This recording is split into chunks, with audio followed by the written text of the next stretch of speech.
go to war? Vinny, you don't sound like you're ready to go to war. I've seen more exciting wars, if I'm being honest. Like all of them?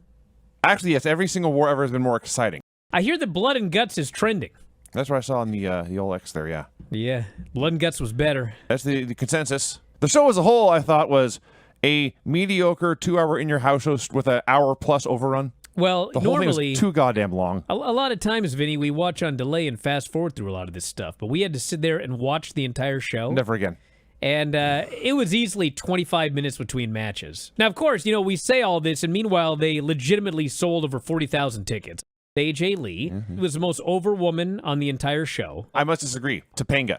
Well, yeah, Topanga was the most over woman in the building. On the show, yes. Honestly, the best thing on the show is the guy who has one match left. Yep. John Cena and Dom had the most entertaining thing on the show. So the big spot early on is he tries a diving Hurricane Rana off the barricade, but lands on the back of his head and shoulder. Oh, my God. Most of the time, I can see when an injury is real and when an injury is not real. Man, I bought this hook, line, and sinker. Oh, yeah. Absolutely. Even though it was obviously exactly what Penta did, they 100% got me. I was like, I cannot believe the same fucking thing happened on 2 straight shows. They did such a good job. So he's down, and suddenly, a miracle happens. The Lord God above reached out and healed Dominic Mysterio. Liv Morgan's music hits, and Liv reaches back, and she smacks him across the face. And then Liv turns and leaps into John Cena's arms. A very evil look comes across Miss Morgan's face. Yeah, you know what it was? Same look that John Cena gave when he turned It actually heel. was. That's true. Yes. It was the exact same thing. Yes. It was a fun time out of the circus. The fact that he lost to Dom here tells me that he's probably beating Gunther, and we're going to get the happy ending. So that makes me happy, because that's the way this whole thing should have ended. Nikki and Steph had hideous, no chance. Terrible match. And Nikki did not look good, but I mean, on top of that, they were in the death spot to end all death spots. They attempt to end Braun Breaker's life with a doomsday device. Landed on his fucking neck. I thought he was dead. He got right back up, and he put his hand on his head to make sure it's still connected to his body. Well, sure. And he disappeared for several minutes. But he did finish the match, and I did hear about 30 seconds ago that they cleared him. Okay, good. So apparently he's all right. Let's have a dance party!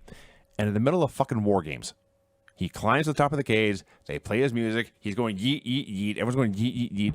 I was like, what am I wasting my time watching this shit for? Bro, I can't believe I'm going to defend this, but I'm gonna. If this had happened during the match Beyond, I would have been really mad, because that's when you can win.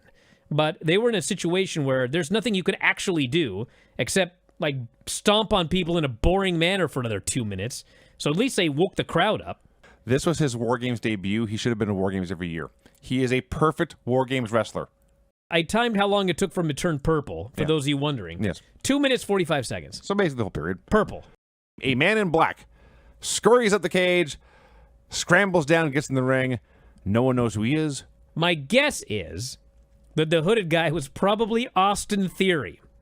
That is the popular guess. Austin Theory was supposed to be in this match. Braun Breaker pinned CM Punk. Once everyone got in the cage, it was very, very exciting, but man, it took a long time to get there. It looks like they're teasing Cody and Roman again. I've seen that match twice at WrestleMania already. I don't need to see it again. The show was meh. We got a lot of fun today, right? Woo! We do? Not really. I accidentally knocked my low dentures on the floor. Oh, yeah, I heard about this. You broke your teeth, right? It broke my teeth. You can ask her a question about her teeth too, Vinny, if you want. You don't have to just suffer over there. I got no questions. You have no questions about her missing teeth? Granny, they work when you put them in? I don't understand. You're talking too fast. Sorry. That's my fault. Do you have a childhood memory like Brian with Skippers that years later you finally got to experience again? I was a big fan of Buck Rogers in the 25th century. I thought for sure you were going to say Pearl Jam, but go ahead. There was a... Yes, it all comes back to that, doesn't it, Brian? Well, it's just a one-track pony over here. I got nothing. What's the update on Skippers? Talked to the guy behind the counter, and he informed me that they have a party room. A party room. So now we just need to find out what we can bring to the party room. Can we record a show there? Yes. Yeah, and it's probably going to have to be flasks. Well, I mean, I think we should do this on the level. I don't want the Christmas show to end up in jail. It would be a very bad thing. We still have to get home. Although that would be a hell of a show, to be honest. Granny, would you go to Puyallup for the Christmas show? No. And there should be. What are you talking about? If we can get you there. Nope. Undertaker versus Texas tornado. Oh. Texas tornado. Paul Bearer walking down with their urine and Excuse me. You heard her. He came down to the urn. Okay. The urn. You said urine. What? What do you mean, so what? That's a big difference. What do you think is inside the urn? He came down to the ring with urine? He got stuck in the car on a long road trip. Ghostface Killer, RSA.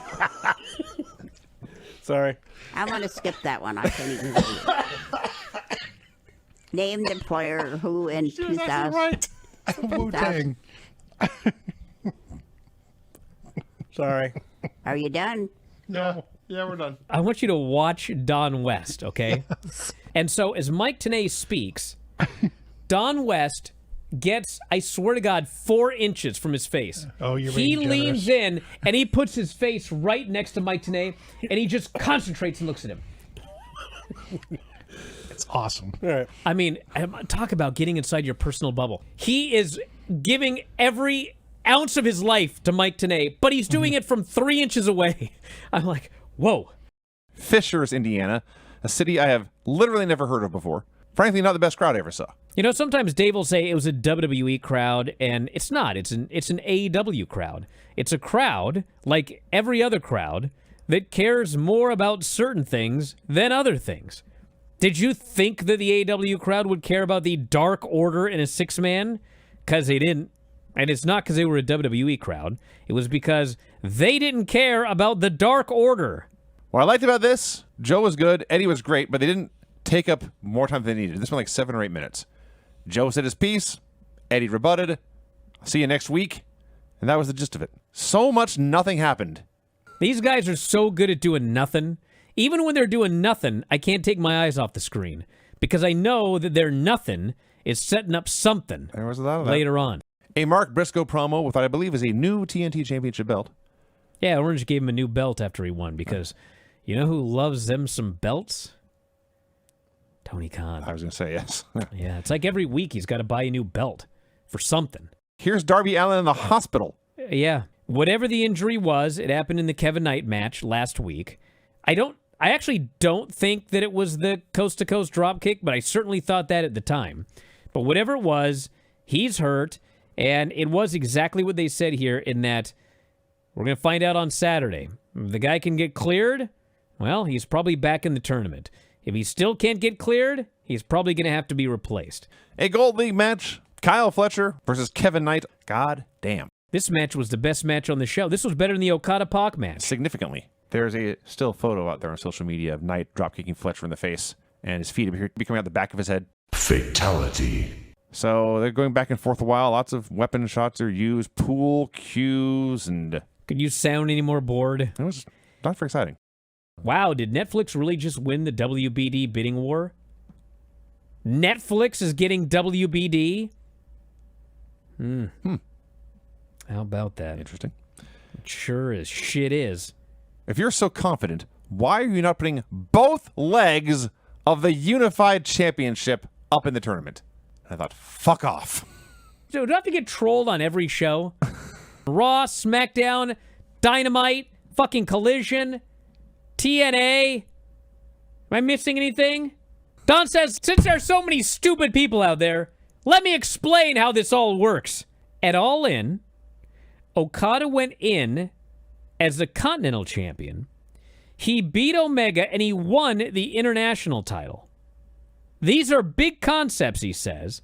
So we, the Don Callis family, created a symbol, the unified title that represents both belts. See? That's simple. Now, the problem is, I don't remember it happening like that. He should have mentioned that Javon has got plenty of time. That's the only thing that this promo was missing. Actually would have been awesome. He should have made a quip about how Javon's young. He's got plenty of time, but the quip would have been cut off by YouTube TV when the show went off the air early. That's what would have made this better. Then they would have got all three in one fucking promo. And for a while, we get a match straight out of the 1970s. 3 bald men, 2 of them fighting over an extended test of strength. So this was the other example where they were just fucking trolling me. Both of the previous matches in this tournament went over 10 minutes. Neither of them had a 10-minute call. That's true. For fucking reasons unknown, other than to just purely piss me off. In the middle of this match, they just randomly announced 10 minutes. I was like, why did you do that? Why? Can't we just get time calls consistent? Yeah, I don't know. Just do them in every fucking match. Every single match. God damn it. I got so irrationally irritated when they did a random 10-minute call in this match, but not the other two matches that went over 10 minutes. Do you know what Tavion Heights' real name is? Giangelo Hancock. Are you fucking kidding me? You had a guy named Giangelo Hancock and you changed it? Have you found out what the hacker guy's real name is? Thunder Justice Keck. Thunder Justice Keck. That is Shiloh's his name. real name. Yes. And they changed it to Shiloh Hill. Yes. Oh my God. Javon goes, I'm sick of hearing I'm going to be a champion one of these days. I'm sick of hearing I'm the future. I'm like, did someone just write down word for word my fucking rant? And then later, Corey has to fucking steal my gimmick in the main event. He's sick of people talking about how Javon's the future. He's the right now, he says. I'm like, wow, is this fucking breaking news? Now everybody's figured this out 18 months after the guy debuted, and it was fucking patently obvious about 2 months in. But now it's even worse because I have to hear these fuckers on the show every week going, oh, I'm sure sick of hearing that he's the future. I sure am sick of it. Like, fuck. I've been saying that for a year. You fuckers just figured it out. Wake up. God, open your fucking eyes. This is the best thing on the show. John Cena did not pick me for Iron Survivor. That means I get this Saturday off. And suddenly the passenger side window, Mr. Iguana's face is there. Ethan screams, runs out of the car, says, what the hell is this? Mr. Iguana then steals his car. Ethan's outraged, turns to Ava, screams, aren't you going to call the cops? And Ava says, what am I going to tell them, that Iguana stole your car? A reptile. A reptile stole your car? And then they fade to black and you just hear Ethan go, yes! This was incredible. Ava was a superstar on the show. I think this was her best NXT appearance ever. Like, from start to finish.